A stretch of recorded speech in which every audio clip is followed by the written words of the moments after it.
Hello, good morning everyone. তো আজকে আমি সকালে উঠে ভাবলাম একটু বেরোবো, তাই জন্য আমি এই জিন্সটা আর একটা টপ বার করেছিলাম। এই টপটা আমি আজকে পরবো আর তার সাথে একটা স্লিং ব্যাগ ক্যারি করব, এটাই ভেবেছিলাম। তারপর আমি তাড়াতাড়ি করে স্নান করে ব্রেকফাস্ট করে আমি তাড়াতাড়ি রেডি হয়ে গেছিলাম, কারণ আমি প্রচুর লেট হয়ে গেছিলাম।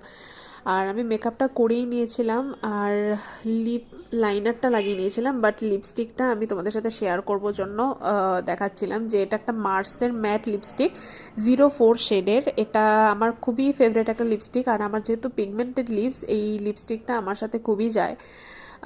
তো আমার খুবই ফেভারিট এই লিপস্টিকটা তাড়াতাড়ি আমি পরে নিচ্ছিলাম। তারপর ভাবছিলাম একটা ইয়াররিং পরলে মেবি লুকটা আরও এনহ্যান্স হবে।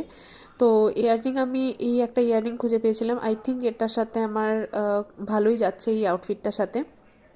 তো আমি এই ইয়াররিংটা পরে তাড়াতাড়ি স্লিং ব্যাগটা নিয়ে নিচ্ছিলাম। তারপর আমি চশমাটা পরে নিলাম, কারণ আমি চশমা ছাড়া কিছু দেখতে পাবো না বাইরে। অ্যান্ড একটা clumsy get ready with me করছি। আমি ভাবছিলাম যে একটা স্নিকার্স পরবো বা কিছু, বাট এই হিলটার সাথে দেখলাম হোয়াইট হিলটার সাথে খুব ভালো লাগছে। And it was my outfit today. That's it for today, by.